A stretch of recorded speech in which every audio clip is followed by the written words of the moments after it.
Hey everyone, welcome back. Yeah. So today we're diving deep into oops-proofing our lives. Uh-huh. And this isn't just for, like, the doomsday preppers out there. Right. It's really for anyone who wants to feel a little more ready when, Yeah. life throws those curveballs. You always have those I wish I had moments after something goes wrong. Uh-huh. And let me tell you, the stack of articles, Yeah. blog posts, and even a full-on survival guide that we've got here is like packed with real-life examples Yeah. from recent events. Absolutely. And they'll make you think twice about how prepared you actually are. It's fascinating because these sources Yeah. really highlight how those oops moments, they're not limited to huge disasters. Right. They happen in everyday life. Yeah. And these small oversights, they can snowball when a real crisis hits. Yeah, like one article talks about those frantic runs to the gas station before a hurricane hits. Oh, yeah. We've all seen those crazy long lines. It's because people wait until the last minute and they just assume things will be available. Right. And they don't realize that panic buying is like a natural human response to uncertainty. Right. Like, think back to the toilet paper shortages. Oh my gosh. The early days of COVID. That was unbelievable. Yeah, the moment everyone realizes there might be a problem, boom, Yeah. shelves are bare. Okay, that's making me rethink my wait-and-see approach. Yeah. So what are these sources saying about avoiding those oops moments? One of the biggest recommendations Yeah. is double your supplies for emergencies. Really? Yeah, and the reasoning is twofold. Okay. So first, like we just discussed, scarcity Right. drives demand. People sense a potential shortage. Uh-huh. They tend to overbuy, Yeah. and that just makes the problem even worse. Okay, so that explains why things disappear from stores so quickly, Exactly. even if the disruption isn't that bad. Right. What's the second reason? Our initial estimations, I think, are often overly optimistic. Okay. We underestimate how long disruptions last and the cascading effects. Like the ripple effects. Right, exactly. Right. Like a power outage might seem okay for a day or two, Yeah. but what if it stretches into a week? Right. Suddenly, those few gallons of water you thought you'd be fine with Yeah. are not enough. Not even close. Right. So it's not just about the initial event. Yeah, It's about being prepared for what comes after. exactly. Okay, that makes a lot of sense. So what about things like medications? Oh, yeah. I usually only refill my prescriptions when I'm like running low. Yeah. Should I be doing something different? Sources are pretty consistent on that. Okay. They strongly suggest having at least a month's worth of essential medications on hand, Wow. if possible, of Oh, course. yeah. Because remember, supply chains can get disrupted, pharmacies might be closed, Yeah. overwhelmed. I just always assume pharmacies will always be there. Right, it's a common assumption. Yeah. But these sources are full of real life stories of people who were caught off guard. Okay. Imagine needing medication for a chronic condition Right. and then not being able to get it, Yeah, especially when you're already stressed. absolutely. Yeah, not a situation you want to be in.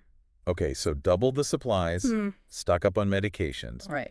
What else are these sources flagging as potential oops moments? One that might surprise you Okay. is cash. Cash. Yeah, we live in a digital world. I know, I was just thinking that. I Yeah. never use cash. But what happens when the power goes out? Oh, right. ATMs and card readers are down. That's true. All that money in your bank account? Yeah. Gone. Yeah. You can't access it. Exactly. That's a really good point. I almost never carry cash. Yeah. I just assumed I could use my card everywhere. And normally you can. Yeah. But emergencies expose how vulnerable our systems are. Right. A major storm, a cyber attack, even a power outage Right. can disrupt everything. Making cash essential. So it's like a throwback to a simpler time I know, right? when cash was king. Exactly. But it makes sense. It might seem old-fashioned, but having some cash on hand Uh-huh. can really give you peace of mind Yeah. and flexibility during an emergency. Right. Think of it as an insurance policy I like that. for the unexpected. Okay, so we've got supplies, Yeah. medications, Uh-huh. cash. Right. Is there anything else we should think about in terms of oops-proofing? One recurring theme is this idea of being your own first responder. Okay. Now, this doesn't mean performing surgery or anything like that. Right. It's more about recognizing that emergency services Yeah. might be overwhelmed during a crisis, Okay. and it might take a while for help to arrive. That's a scary thought, especially with how quickly things can escalate during emergencies. Exactly. So these sources are advocating for like a mindset shift. Okay. Think about how you'd manage if you were on your own Okay. for a while. What skills and resources would you need? Okay, that's a lot to process. Yeah. But I'm starting to see how oops-proofing is more than just having supplies. Right. It's about having the knowledge, the skills, Yeah. and the right mindset Exactly. to get through those challenging situations. And that's what makes this topic so compelling. It's not about living in fear Right. or becoming a doomsday prepper. Yeah. It's about taking practical steps to feel more confident, Okay. resilient, Yeah. and prepared Yeah, I like that. for whatever life throws our way. I like that a lot. So we've talked about, stocking up on supplies and medications and even cash. Uh-huh. It's like building that safety net for those like basic needs. Yeah. But these sources also emphasize that like true oops proofing goes beyond, the physical stuff. Right. It's like they delve into this really interesting concept of mental preparedness. That's right, because having a huge stockpile Yeah. is great. Uh-huh. But if you panic Right. and make irrational decisions, Right. those resources might not be that helpful. You can make a bad decision. Exactly. Right. So these sources argue that mental resilience Okay. is just as important as physical preparedness. Okay. They even recommend having a family meeting Oh, wow. to calmly discuss various emergency scenarios Interesting. and figure out a plan everyone feels good about. I like that. That's a good idea. It's one thing to have in your head, Yeah, but to actually get everyone on the same page. right, exactly. Like, It's so important. Communication is key, Uh-huh, especially during a crisis. right.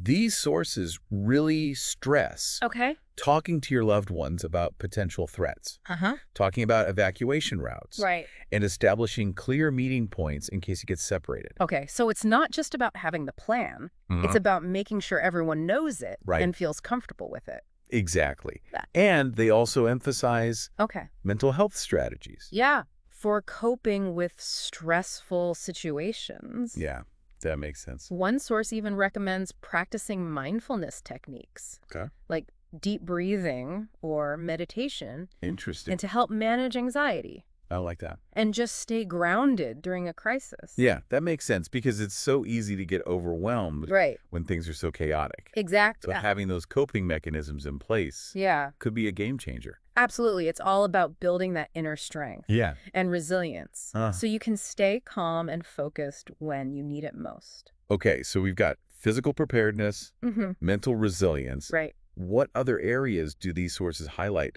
as potential oops moments? Well, one that might not be super obvious Okay. is digital preparedness. Okay. In our world, we rely on technology I know, I was just thinking about that. for almost everything. Right, we're so connected. But what happens when that technology fails?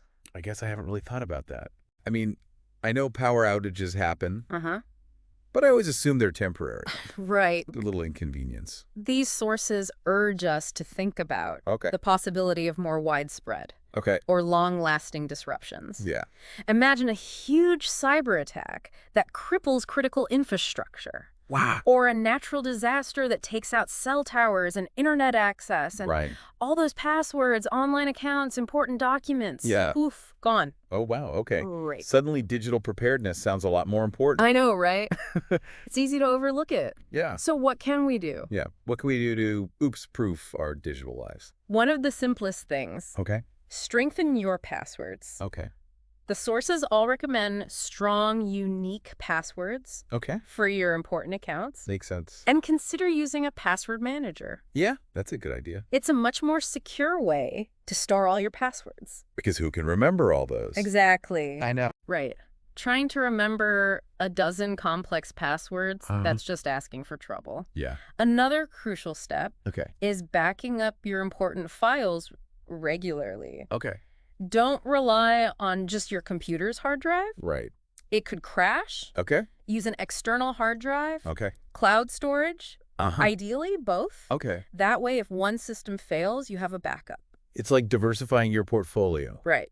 but for your digital life. Exactly. What else? Well, one source really emphasized encryption, Yeah, okay. especially if you're dealing with sensitive information. Right. They recommended using encrypted messaging apps and email services Oh, wow. to protect your communications. Okay. It might seem like overkill for everyday use, Yeah. but in a crisis situation, especially one involving, Yeah. social unrest or political instability, having those encrypted channels Yeah. could be really important. Okay, so strong passwords, backups, encryption. Uh-huh. What else should we think about? The sources also suggest Okay. keeping a physical copy. A paper copy. Yeah, like a printed copy of important information. Okay. Like emergency contacts. Right. Account numbers, even directions to important locations. Yeah. It might seem old-fashioned, I know. but paper doesn't need batteries It's true. or an internet connection. That's a really good point. It's easy to forget how vulnerable we are Right. when we're so reliant on technology. And speaking of vulnerability, Yeah. there's one more thing Oh. the sources talk about Okay. that I think is super important. Okay, what's that? Community. Oh, interesting. Tell me more about that. These sources argue that strong community connections Okay. are one of the most powerful oops-proofing strategies. Okay. They point out that in times of crisis, people naturally turn to those around them for Yeah. support. Takes a village, right? Exactly. Yeah. So they say fostering those bonds before a crisis hits Huh. can make all the difference. Get to know your neighbors, Right. volunteer in your community, Huh. join local groups. Okay. All of this can create a safety net you can rely on when you need it. So it's not just about prepping yourself as an individual. It's about creating a network of support Right. that can help everyone get through tough times. Exactly. And they highlight specific examples Okay. of how community can make a difference. Ah. Neighbors checking in on each other during a heat wave, Yeah. sharing resources during a shortage, Right. organizing neighborhood watch groups to deter crime. Yeah. These acts, they can make a community stronger, Right. more resilient, Yeah. and better equipped to handle challenges. It's about recognizing that we're stronger together. Absolutely. And it goes beyond just the practical benefits. Right. Like, even if you have all the supplies in the world, facing a crisis alone Yeah. can be so isolating, Yeah. emotionally draining. Social connections can be a lifeline. And it's not just about receiving support. Yeah. It's about giving others Yeah. can give us purpose. Totally. A sense of connection, Yeah. even amidst chaos. You know, as we're talking about all of this, Yeah. I'm realizing that oops proofing is so much broader Yeah. than I initially realized. It is. It's not just about stockpiling supplies Yeah. or having that bug out bag. Uh-huh. It's about this mindset Yeah. of preparedness, Absolutely. resilience, Uh-huh. and community.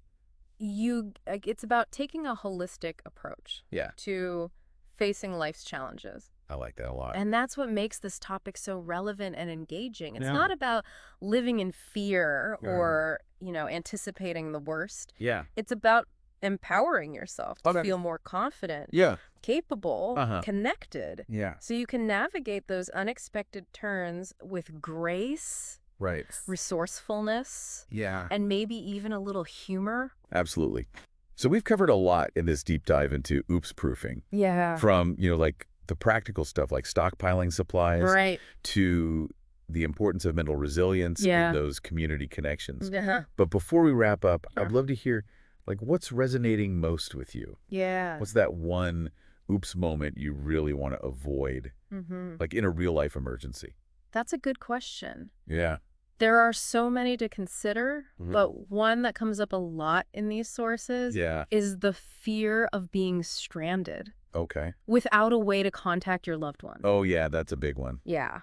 That one definitely plays on my mind, too. Right. We rely so much on our phones, I know. and it's easy to forget how quickly that can be taken away Yeah, exactly. in an emergency. These sources really emphasize that Yeah. communication breakdowns can happen for all sorts of reasons. Right, like power outages. Exactly. Down cell towers, even just a dead battery. Oh, yeah, of course. And all that can lead to a lot of anxiety, For sure. uncertainty, especially if you're separated from family All right. or loved ones. Okay, so what are these sources suggesting we do to, like, oops-proof our communication strategies? Well, first and foremost, Mm. have backup communication methods. Yeah. Ones that don't rely on the power grid. Right. or cell service. Okay. Think like walkie-talkies, Yeah. weather radios, even a good old-fashioned whistle. I remember one source even said to write down important phone numbers. Oh, yeah. Just in case. Absolutely. It seems so simple. I know. But I wouldn't have thought of it. It's easy to overlook the basics. Right. When we're so used to technology. Yeah. But these sources really stress that those low-tech solutions can be lifesavers. Absolutely. So it's about having that plan B or even a plan C for when our primary communication channels go down. All right, exactly. What else can we do to prepare? They also talk about establishing clear communication protocols with your family, your household. So, discuss meeting points in case you get separated during an evacuation. Okay. Designate an out-of-town contact that everyone can check in with and make sure everyone knows how to use those backup communication devices. Yeah, having those plans can definitely help. Absolutely. Like reduce the chaos and confusion when you're in that really stressful situation. For sure. It's like a roadmap for communication. Yeah. Exactly. When all the usual routes are blocked. Right. And these sources emphasize that communication isn't just about staying connected with loved ones. Okay. It's also about gathering information, staying informed, being aware of potential threats. So paying attention to, local news, weather reports, any alerts from authorities. Oh, exactly. Okay. And they suggest having multiple ways to get that information. A battery-powered or hand-crank radio can be really helpful if the power's out. Okay. And don't underestimate the power of, just talking to people. Word of mouth. Yeah. Neighbors talking to neighbors. Right. That can often be the fastest and most reliable way to get real-time updates. It's amazing how, old-school methods become so important. I know, right? When technology fails. It's true. So while we're talking about practical preparations, what about evacuation? Oh, yeah. What are the essential things to grab if we need to leave quickly? The sources all recommend having a go bag. A go bag. Yeah, packed and ready. Okay. Now, this isn't your full-on survivalist backpack for living off the grid. Right. It's more about having the essentials you'll need for, a short-term evacuation. Okay, so what goes in this go bag? Yeah. What should we prioritize? Think of it as like a mini survival kit tailored to your needs. Okay. So a change of clothes, essential medications, copies of important documents, first aid kit, snacks, water, flashlight, and of course, cash. Of course. Can't forget that. And don't forget a solar charger for your phone. Oh, yeah. That's a good one. Yeah. It's like a condensed version of all this oops-proofing stuff Exactly. we've been talking about. And one source even suggested packing, like a deck of cards. Oh, wow. Or a small game. Yeah. Something to pass the time. Right. And keep spirits up if you're stuck in a shelter or waiting for things to get back to normal. That's a great reminder that oops-proofing is about more than just, surviving. It's about taking care of our mental and emotional well-being too. Absolutely. It's about having the tools, the knowledge, and the mindset to handle those tough situations with resilience and grace. As we've been talking, I keep coming back to this idea that preparedness isn't about being afraid. It's about feeling empowered. I totally agree. Yeah. It's about taking control of the things you can. Right. So you're better equipped to handle the things you can't. Yeah, it's like having a plan gives you that sense of agency. Yeah. Even when everything feels uncertain. Absolutely. Yeah. And it's not about being perfect or having all the answers. Yeah. It's about taking those small steps. Okay. Learning as you go. Yeah. And building your resilience over time. So, well said. So as we wrap up our deep dive into oops-proofing, I think the key takeaway is that life is unpredictable. Yeah. But we don't have to be caught off guard by taking some, simple steps to prepare, both physically and mentally. Right. We can face those unexpected challenges with more confidence, for sure, resilience, and maybe even a little bit of humor. Absolutely. And remember, oops-proofing isn't just about surviving a huge disaster. Right. It's about navigating those everyday oops moments. Yeah. The ones that can quickly get out of hand when things go wrong. Yeah. It's about having those tools, the knowledge, the mindset to handle whatever life throws at you. So before we sign off, I want to leave you with one final thought. Okay. Ask yourself, what's one small step you can take today to start oops-proofing your life? Yeah. It could be as simple as packing a go bag, writing down those important phone numbers, or having that conversation with your family about emergency plans. Yeah. Every little bit counts. Absolutely. And if you're looking for more in-depth guidance, be sure to check out Oops Proof, what you'll actually need when it hits the fan. And don't let your digital fortune ghost you. Yeah. Those are the resources that inspired today's deep dive. Great resources. Until next time, stay curious, stay informed, and stay oops-proofed. Stay safe out there.